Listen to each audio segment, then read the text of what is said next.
iztaigajiet un atgriežties uz atpakaļ. Es gaidu pārstāvus no katra ciemā. Lūdzu.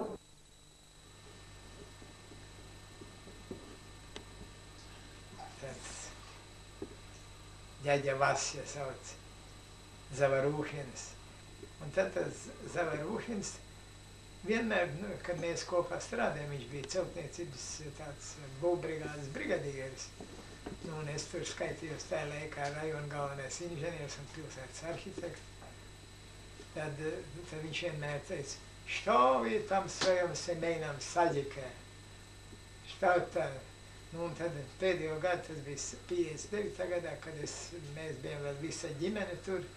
59. gada augustā man visa ģimene atbrauc šeit, bet tā kā man vēl bija līgums, mēs aizbrauc atpakaļ. Un tad es teicu, nu, ģaģa Vasja, nu, beri čoču Soņa, vai kā viņam bija tas sievas vārds, idīs k nam līgot. Viņš atnāca, kur viņa parastā valoda bija mācas vārdi tikai. Jā, cenzējumie vārdi bija tikai tādi, jā, tī, žinka, rebjonaček, nu, učīķei, ir tā. Pārējie viss bija mācas vārdi. No 1 līdz 7 stāvīgiem. Nu, un tad, ziniet, interesanti tā, ka viņš to naktī nostaigāja mums līdzi. Mēs tur gan vairs bijām kādi 8 vai 7 jāņi palikuši. Tāpat tas pie Lediņa Jāņa nobeidām to līgošanu. Viņš nelamājās. Un otrā dienā viņš pienāca man klāt. Jan Martinič, извини меня, старого дурака, извини. О чем то тебе, дядя Вася, извинять надо. Ну вот я тебе всегда сказал, что-то вы там в своем семейном садике.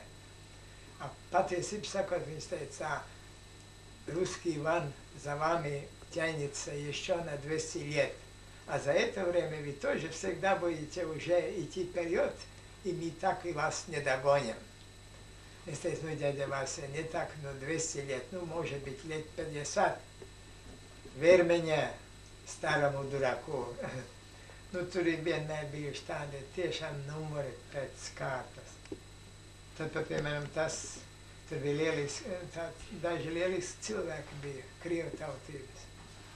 Tur bija aviaporta priekšnieks bija pulkvedis Suģukovs Ivan Kristaufovičs. Viņš ir apglabāts Rīgā. Atvest šeit, jo viņam te bija sieva atbraukus un dēls, ko strādāja kā virsnieks kaut kādā tur armijas vienībā dienēja. Tad arī meita bija. Tad, piemēram, tur bija tāds korejietis, Kims, izpildu komitejas priekšsēdētājs. Tad tur bija viens lielisks partijas rajona partijas sekretārs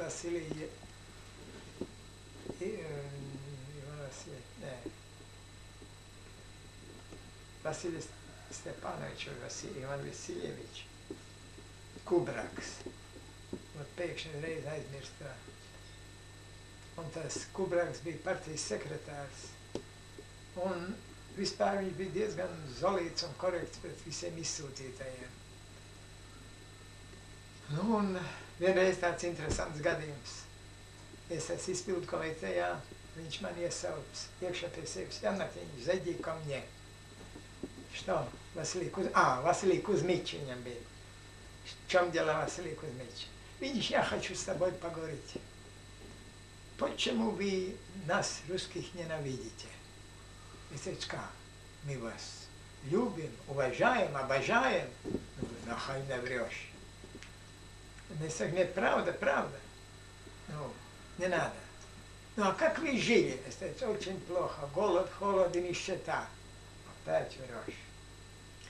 Ну, расскажи, как вы жили. Ну, я говорю, ну, видишь, сейчас я городской инженер, и еще работаю как архитектор. Потом у меня есть семья, жена, ну, хотя бы она заработает сама. Bet vēl ir sievas māte, vecmāmiņa, kā teiksim, 2 bērni. Nu, man taču, un šeit jau dzīves dārds nav no lētajām. Nu, viņš saka, nu, расскажи. Es teicu, nu redz, tu jau tu zini, es teicu, es šeit nopelnu 1400 pamatalgu, man jau bija 2 gadi jau ziemeļu piemaksas, 1680. Ну, видишь, хорошая, добрая зарплата. Ну, а там у меня был как студент-практикант, то есть man bija 160 lati. Вот, видишь, маловато. Es teicu, pak, Василий Кузьмич, будем думать, что за эти деньги мог бы купить. И что за эти деньги сегодняшние деньги могу купить. Nu, расскажи. Es teicu, es tev nestāstīšu nekādos augstās tur vērtībās, bet vienkārši sviesta cena kāda bija. Un kāda šodien ir kaut kas ap nepilni 5000, 4800 vai tam līdzīgi. Un te viņi 2-3 gados, tajos apstākļos vēl nebija iedzīvojuši, viņi nomira pār pa pusi. Tur bija tad, kad es jau tur biju 53. gadā, tad viņi bija tur jau palikuši ļoti maz. Nu, kā es saku, 1500–2000. Sakiet, lūdzu, un kas tos krustus lika tai kapsētā? Tos krustus lika paši. Un kurā gadā? Vai tai paša 49, 50 vai pēc tam? Tai pašā laikā, kad viņi ir miruši. Jo tur interesanti tas pats galvenais kaprats bija tāds lietuvietis Budris. Starp citu, Baranovsks sen noteikti, varbūt viņš neizstāstīja tik sīk, es daudz ko tur zinu sīkāk kā viņš. Jo tad, kad viņš bija tajā skolotāja institūtā par to grāmatvedi, es biju vairāk un tuvāk un ciešāk ar visām tām varas iestādēm. Tos lika pirms, vispār tad, kad jau viņi mira. Un ļoti bieži bija, ka tas Budris bija, ja tas bija lietuvietis, tad viņš noteikti pielika krustu klāt. Bet tur bija liela nelaime, sasalusi zeme. Tas Budris viens pats, viņš jau bija stipri vecs. Viņš raka un nevarēja diezko dziļi ierakt. Viņi bija apmēram tā 4-5 pēdas, tas ir ne dziļāk par metru.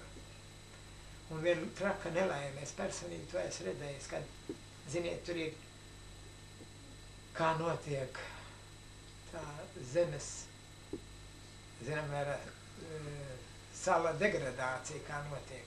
Ka kaut kur rodās kādā siltā ziemā kāds nesasalusi lama starp mūžīgo sasalumu un sezonas sasalumu. Un šitā nesasalusi vieta, tā turās. Un nākošā gadā tas te sezonas sasalums atkūst un kūst tālāk, un tā degradējās šī mūžīgā sasaluma daļa. Un notiek vēl viena briesmīga lieta, kad zem tās kastes, ko uzsida Budris, lai apbedītu to mirušo, sakrājās ūdens. Un tas ūdens sasalst un ceļ to zāku uz augšu. Un nākošā ziemā tur atkal rodās vēl vairāk ūdens un ledus vēl biežāk. Un tas līķis ar to visu kasti parādās zemes virspusē apmēram 4. Pat dažreiz bija, ka 3., 4. gadā viņi parādās virs zemes. Drausmīgs paskats, es personīgi tur 2 reizes bijis tā, tam Budrim līdz tajā kapsētā, kad kaut kur parādās mirusī roka, zin jau. Saprotams, ka tas bija. Nu, tad tas Budris ņēma to roku aplauzu, ielika pa jaunam, pielika klāt, un tā viņi aprāk pa jaunam. Un kā jūs domājat, cik apmēram lietuvieši pēc skaita, cik tika aprakti tajos kapos? Tur ir pār pie 3000, ja ne pat vairāk. Nu, latvieši arī tur ir diezgan daudz. Tur bija tāda interesanta slimība, bija kaut kāds nieru, ne vēzis, bet nieru dilons. Tur bija tāds vīlis akmentiņš, viņš bija tajā kuģbūvētavā kā korpusa ceha meistars un priekšnieks. Viņš arī nomira ar šo slimību, un arī tur viņš ir. Tad tur ir diezgan daudz latviešu, tie vecie, kas tur ir, tie ir nomiruši tur. Tad bija tādi, kad bērni nomira, tie tur ir miruši. Nu, bet apmēram, cik es zinu, tajā laikā no 53. līdz 60. gadam, tur ne vairāk pa kādiem 40–50 latviešiem tur ir miruši. Bet es saku, es ar tojā laikā, viņi daudz bija tādi, es centos būt interesēties un sadabūt pēc iespējas vairāk tos zināmos latviešus. Bet ļoti daudz bija tādi, kas strādāja meža kombinātā, izvairījās. Es nezinu, kāpēc. Tas ir man pilnīgi nesaprotams un nesaprotu. Te vēl es zinu, nu, te ir pārovrē dzīvo tāda Eikarte, tā ir dzīve. Viņas vīrs bija Igaunis, Kārlis Jāņa dēls Puka, Igaunis. Tas mira aizpagājušā gadā. Tad mana sievas māte mira, tā bija Karlīna no Kuldīgas. Nu, ir atgriezušies tātad mana sieva, viņas māsa. Tur netālu no Jarmakovas ir tāds Mākaus ezers, un reiz tas poļitruks iedzina drausmīgā vētrā iekšā 2 laivas rudenī jau ārkārtīgā salā. 10-15 grādu salā iedzina zvejot. Tās laivas apgāzās un visi 13 cilvēki noslīgs. Starp tiem arī kādi 3 latvieši un starp citu arī mans sievas brālis. Tad tur bija vēl tāds Bārs Darters. Viņš bija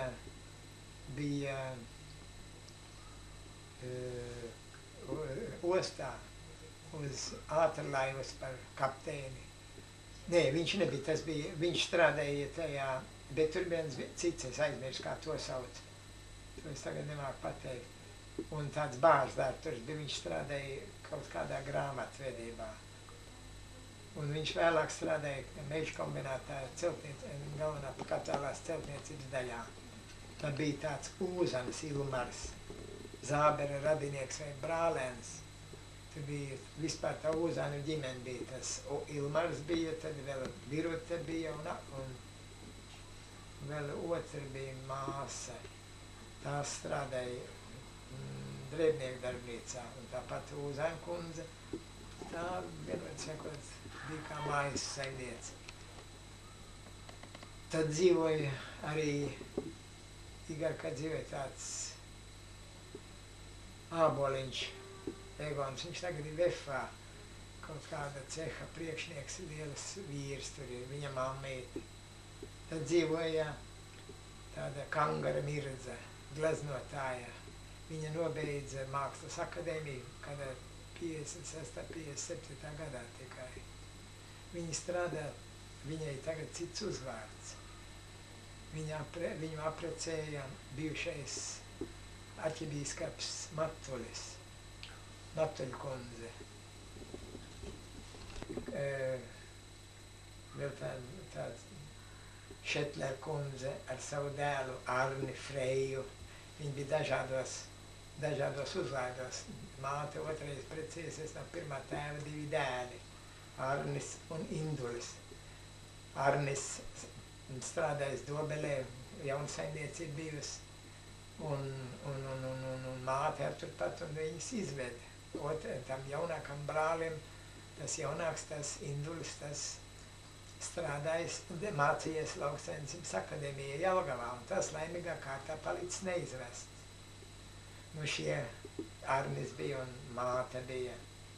Tas savukārt 45. gadā vai 44. gada rudenī pirms ienākšanas Rīgā un Jelgavā Indulis negaida, kaut arī bijis komjaunietis un kas, negaida, bet tā katra uzzinājis, ka māte un brālis izvesti, negaida, ka viņu arvedīs uz Sibriju, ņem un aizbrauc caur Vāciju. Vācija apprecās ar kādu latvietu, apkārt labam cerības ragam, caur garam Indijai un nogruntējies Sidnejā. Nu, un, no Sidnejas viņiem bija jau tur ļoti cītīga sarakste un cītīgs tā, vienmēr sakot, tādi sakari.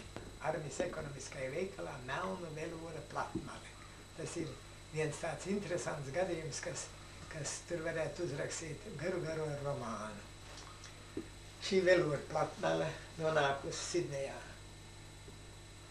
Un, protams, Sidnejā viņam šī velora bija tāda ziemas cepura, platmale nav vajadzīga. Un viņš ņem un atsūta no Sidnejas šo platmali Arnim Frejam, savam brālim uz Igarku. Tātad sūtīt, tas ceļš kā sūtīt, kādā vīzē tas ir aizgājis līdz Sidnejai, tas ir viens, otrs no Sidnejas atpakaļ uz Vladivostoku, no Vladivostokas uz Maskavu, tur kontrolēt no Maskavas uz Krasnojarsku, no Krasnojarskas uz Igarku. Tā kā viņš nelietoja platmali, man gan jau tajā laikā jau bija brūna veloru platmali. Tur vispār bija tādi 4 veloru platmales dominēja, un tas arī bija visi un vienīgās. Brūna veloru platmali bija mana, pelēka veloru platmali bija virsnieka vietniekam Ukenābelim no smagā artilērijas pulka. Nu, tas atkal ir pats savs stāsts, kā tas Ukenābelis tur nokļūs. Tad tādam profesoram, akadēmiķim, ārstam, Edvardam Juradēlam Šurpem, kurš ir palicis nu, tajā Krievzemē jau no kāda 17. 19. gada Šurpi jau jūs arī zināt. To jums izdevās intervēt. Šī projekta biroja aizceļoju uz Salihārdu, un es, starp citu, kopā ar kādiem 240, 280 mehanizatoriem un ar apcietināto teātri, kurā bija slaveni vārdi. Aizceļoja cauri visai Krievzemē uz Krasnojarsku, un no Krasnojarsku mēs ar Mariju Uljānovu ļoti godīgos apstākļos jau pašā virspusē mēs ceļojam uz Igarku, un tā Igarkā mūs izsēdināja viss. Un tad tur sadalīja. Un Igarkā tad bija arī tas apcietināto teātris.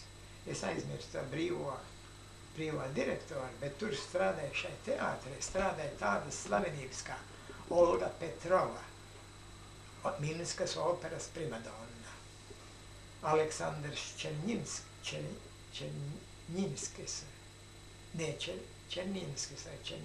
Černešinskis.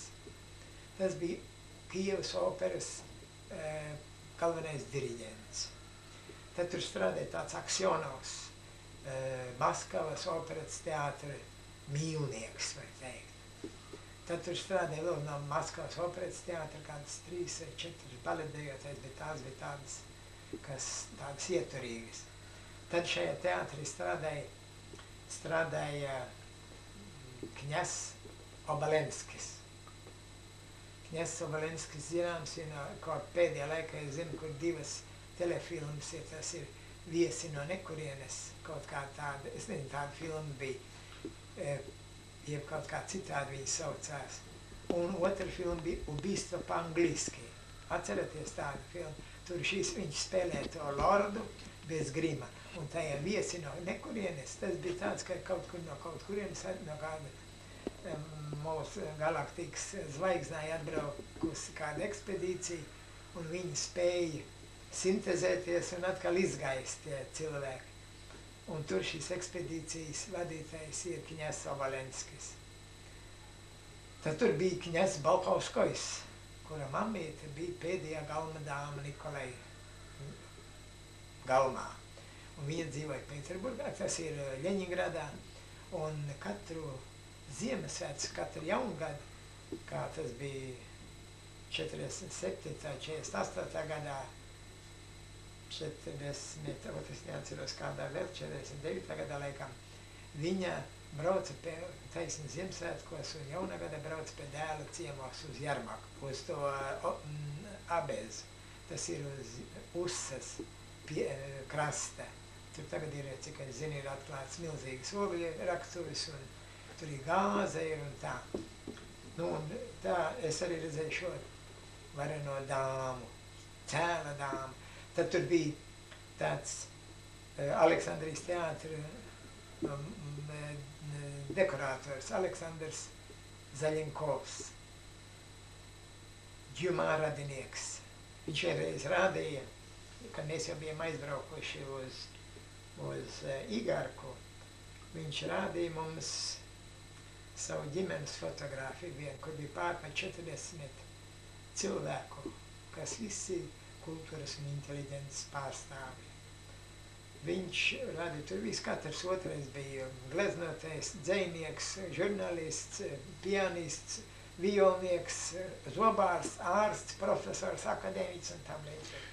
no visiem, no cietumnieku, no zeku kontingenta, Jā. ja? Katrs Jā, tie uzvarējis. visi, nē, tie bija no tā Zaļenkova ģimenes tā, nu, fotogrāfijas. Bet tur vispār, tur, kur mēs bijām, tur bija ļoti daudz ārsti, gleznotāji, arhitekti, inženieri. Un tad vēl tur bija tāds Jegelsons, ar Aleksandrijas teātra režisors. Tad tur bija vēl tāds, vēl bija viens gleznotājs, dekorātors arī no Maskavas. Nevaru uzreiz tā atcerēties, kā man bija izgāja pēkšņi no prāta. Nu, un tad šie visi tā ļoti draudzīgi satikām. Tad tur bija tāds Vasilija Fimovičs Babenko, Ukrainas pulkvedis. Viņš, protams, par 58.1a atkal ticis apcietinājumā. Tad tur bija tāds Mihail Petrovičs Fiņickis. Es ar viņu ļoti vēl sarakstījos, bet man ir pazudus adresi. Nu, viņš ir stipri vecāks. Kolonna bija, un tas bija, tur bija taisni visi tie, ko mūs, lielāko daļu, ko mūs atved no Abezas, tie tur bija. Tur bija galvenokārt mehanizātori, dažādi zāģe, Gateršteller, ko sauc tā Latvijā. Redz, viņi prāt rīkoties ar kateriem, ar zāģešanas tādiem darbarīkiem. Nu, un tad tur bija vēl visi šies, daudz bija tādi, kas bija grāmatveži un citādi tehnologi un tam līdzīgi. Tas bija tieši Jermakovā. Tas bija Jermakovā, bet tur nebija ilgi. Tā bija, tagad Jermakova arī kā pilsēta, bet tā bija Tur tikai... neviena cilvēka nav. Tikai 2 ģeologi dzīvo tā pagaidām vienā mājā, viena liela daļa tās mājas, tas ir jau tāds nojauks, ļoti maz palicis. Jā, bet vienalga ir kāds, mēs saskaitījām kāds 30, 40 tās mājas, tās ir tāds pilnīgi nepārāk liels kapitāls remonts. Redziet, interesantākais gabals ir tas, ka tur Krimzemē, jūs ievērojat, kad ja ir kaut kur Jeņisejas malā vienā vai otrā krastā ir sāģi, tad apmēram 20 km rādījusā koki nocirst. Nedomāju, ka tas ir plikā vietā uzcelts, viņš ir uzcelts mežainā vietā. Bet tas slinkums atvest un sagādāt malku ir tik liels, kad viņu cērt pēc kārtas. Un neviens nedomā par to, ka tie meži ir jāsaudzē un jāatjauna un ka tas ir nepieciešams. Bet visu cērt pēc kārtas. Un tad vēl ir vēl viens jautrākais gabals. Nocērt. Un tad paraverēt raskol. Jūs ziniet, ko tas nozīmē? Tas nozīmē, ka nozāģē no tā koka augšgalā un apakšgalā vienu sprungulu un mēģina skaldīt. Ja viņš labi plīst, tad ir labi. Ja ne, tad viņi atstāja un cērt nākošo. Tur ir ārprāts, kas tur guļ nocirstu un neaizvestu un nesavāktu koku materiālu turpat. Tur interesanti tas, kad Abezas, tāpat Jermakovas, tā Igarkas tūmā. Tur ir bijuši ārkārtīgi skaisti meži. Labi ir egles tur, cik jocīgi tas arī nebūtu. Egles ir interesants tajā ziņā, ka viņam ir resns stumbrs apakšā un ārkārtīgi ātri aiziet uz nulli. Tā kā to zīmēja savā laikā Kronenbergs jaunības cekās vai tam līdzīgi tās eglītes. Tāds milzīgi resna apakša un tad zaras katra pusi. Tad tur ir, un tad, ja šo egli kādreiz vējš izgāž, un ir iespējams izgāzt. Jo izrādās, ka sakne iet tikpat interesanti, iet ārkārtīgi asi, iet tā te, kad metrs 20 iet dziļumā, šitas viss ir atkus. Un arī nesasalst zem tiem zariem un zem tai sakņu muģeklī. Un saknes tur ir, viena pie otras uz visu pusi aiziet tādā konusā. Un ļoti bieži var izgāzt. Tās egles vējš izgāž ārā, tāds interesanti viņus pavērot. Un tad tur ir bērzi auguši. Un ir pat, piemēram, liela nelaime tā, kad apkārt Igarkai ļoti bieži plosās drausmīgi ugunsgrēki. Tie apēd mežus, daļu no tundras un arī tur meža zvērus. Kā rodās meža ugunsgrēki? Meža ugunsgrēki rodās parasti, kad nezolīdi, negodīgi nebija rādu. Tad jums vajadzētu redzēt, kā Budris rīkojās ar šiem līķiem. Ja viņam viņš bija sasalis kaut kāds šitāds kājas līka, tad viņš tur atskaldīja, salika viss taisni kastē un apbedīja. Tā ir tāda karatavu humors, bet tas ir drausmīgi to redzēt. Drausmīgi to sajust. Gandrīz tā, ka tu katru tādu cirteni jūti savā miesā. Nu, tas ir viens. Otrs, par tiem lāgeriem, interesants stāstiem. Tad, kad mēs bijām Abezā, tas ir tuvāk pie Lielās zemes, tur tādu notikumu, varbūt tas tik dramatisku, varbūt nebija. Nu, bija tādi, kad šitie laupītāji, kas patiesībā sakot uzskatām, ka lāgeru priekšniecības palīgi. Kāpēc? Jo viņi tā terorizēja tos strādājošos un tos politieslodzītos, ka tie bija pilnīgi zemāk par zemi. Viņi visu laiku bija uz ceļiem. Nu, un tad tādi gadījumi, kad bija viens otrs, kas vai par spekulāciju, kā viņi teica, vai tam līdzīgi, ielikti lāgeri, nu labi pavāri vai kaut kādi labi saimnieki vai tā, viņas tad arī šajos lāgeros kā galvenos pavārus turēja. Nu, viens tāds interesants gadījums, es nepateikšu vairs, kas tā kāda ar kādu numuru bija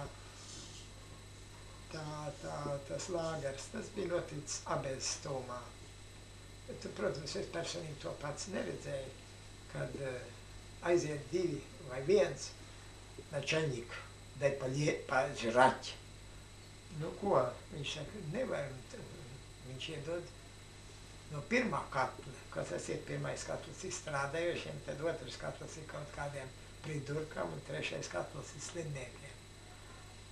Nu, kad es strādāju tajā projektbirojā un tie aktieri, tie arī ēdi no šā trešā katla, jo tas bija tāds labāks, tas bija godīgs. Bet tas pirmais katls, cik ar muļķīgi vai cik ar interesanti tas neizklausītos, tie, kas trakākos darbus, visgrūtākos darbus strādāja, tiem bija tikai tā saucamais pirmais katls.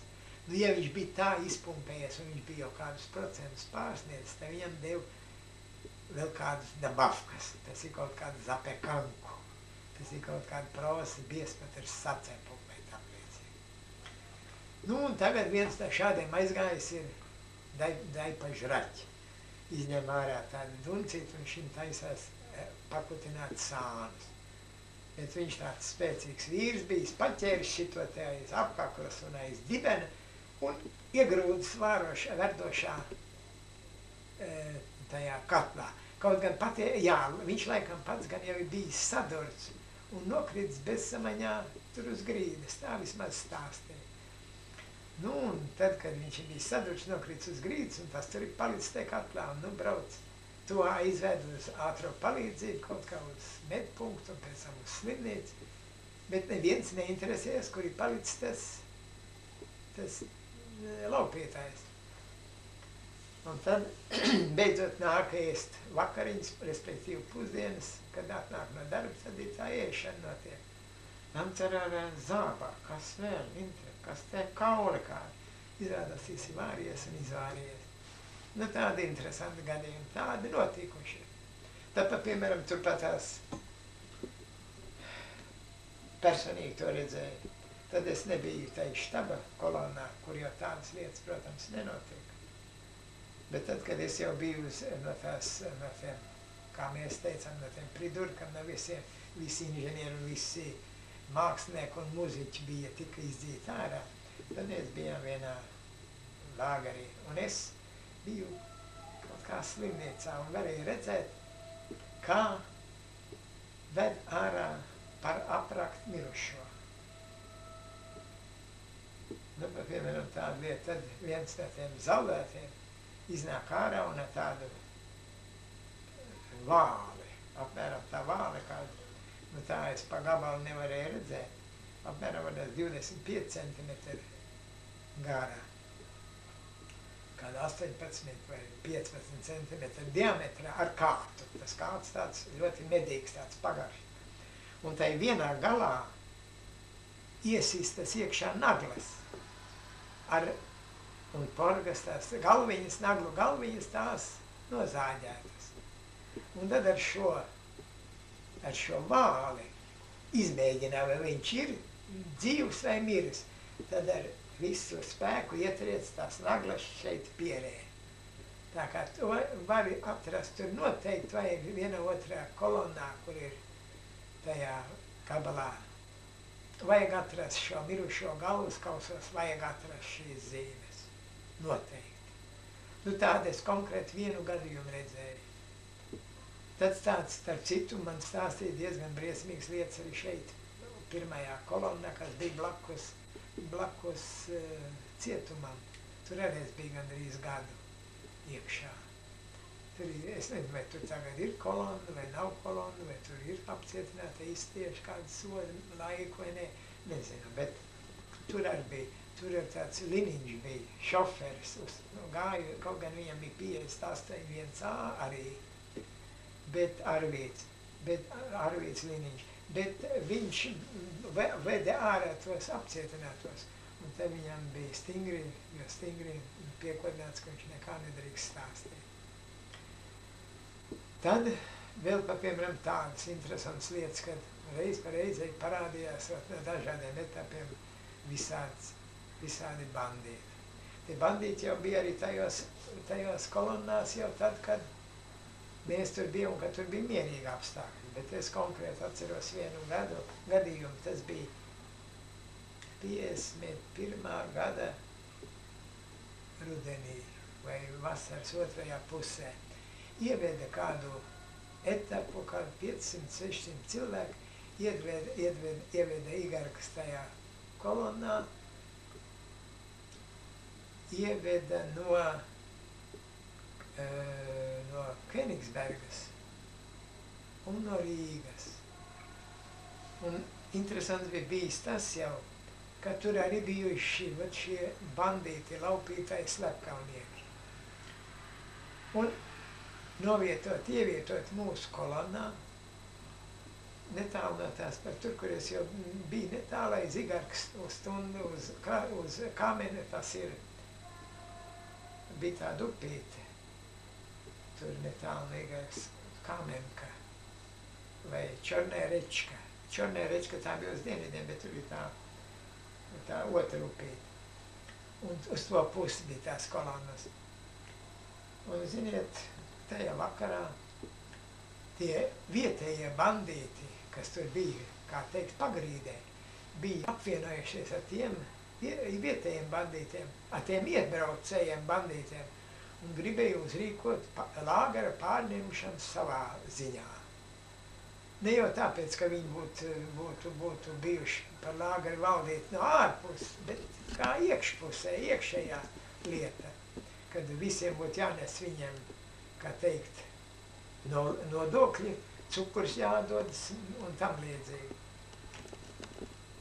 Bet viņi to vienmēr sakot nepaspēja. Tur bija sadabūjuši cirvjus, un es redzēju, ka vienam kaut kādam virsniekam, tur bija ļoti daudz virsnieku, tas bija kādā 51. gadā. Ļoti daudz virsnieku no Kenigsbergas. Jo, ja nemaldos, tur bija kaut kādā 51. vai 50. gadā izcēlies kaut kāda, varētu teikt, tādas nesaprašanās uz kāda karakuģa un iemests no borta upē, tajā jūrā bija bijis virsnieks, politaudzinātājs un vēl kāds.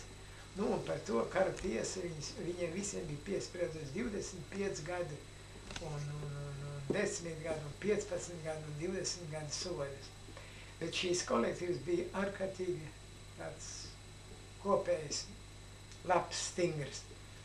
Un viņi uzsāka to kautiņu ar tiem bandītiem individuāli, un starp citu arī latvieši, kas tur bija no Rīgas. Un es redzēju, ka vienam virsniekam bija šī te ar cirvi pāršķelt, bet tik laimīgi, kad virības visas bija veselas, tikai ķiteles, armijas, ķiteles, kā ir jūrniekiem, un krekls, un drusciņi ievainot āda. Tad tur bija vēl, un tad šie saņēma lielu daudzumu no viņiem, tā teikt, ciet, un daudzi gan aizbēga uz sardzi un izprasies, lai viņas ievieto KPZ, tas ir karcerī. Tajā laikā kaut kādi nosisti vai miruši, manam ir kad 6 vai 7 no tiem bandītiem. Un tad interesants bija, ko arī es redzēju, jo tie virsnieki bija vienā tajā barakā, un mēs, projekta birojas un mūsu kopmītni, bija otrā galā. Un mēs caur durvīm skatījāmies, kā notiek šī tiesa. Tur tiem, kas bija no tiem lielākiem vaininiekiem, ko atzina, tad viņas tiesāja tā, viens paņem aiz rokām, otrs aiz kājām, sašūpa un ar visu spēku triec pret zemi. Nu, tur vienam otram bija 3 reizes, 5 reizes, 7 reizes, tad atkal pieliek pie sienas ar pieri, jeb ar pakaus, un sit ar dūri viens liels vīrs, sit viņam pa pieri. Ar tādu pašu sitiem viņš saņem arī pretī. Tā sodījušos bandīti. Nu, starp citu, vispār, turpat vēl daudz citu interesanti gadījumi bija. Ka vienā kolonnā, tas ir turpat blakus, kur šitas interesantās lietas notika, bija tās štaba kolonna, un tur bija arī liels daudzums bandītu. Viens bija tāds Sergo, viņam bija adjutants, viņš bija Gruzīns, un viņam bija adjutants Ivans Staļņoj. Tad bija tāds otrs bandīts, bija Ivan Krasnodarskij. Un viņam bija kaut kāds cits tur tāds adjutants. Nu, un šie bandīti savā starpā cīnījās. Un cīnījās uz dzīvību un nāvi. Un viņi savā starpā nesapratās. Un tad bija tāda interesanti izraisīga, milzīgu kauju, kurā krita arī daži darba cilvēki, nevainīgi dažādi. Kad tie Ivan Krasnodarskij, tas ieņēma tādu baraku un tos pārējos visus turēja kā ķīlnieks. Jo ienākt iekšā nometnē ar šauteniem, ar šaujamiem rīkiem, ar revolveriem un tam līdzīgi, ar ložmetējiem nedrīkst, jo tos var atņemt, uzbrukt, daudzi kritīs, bet viņiem atņems un tad ir sardze.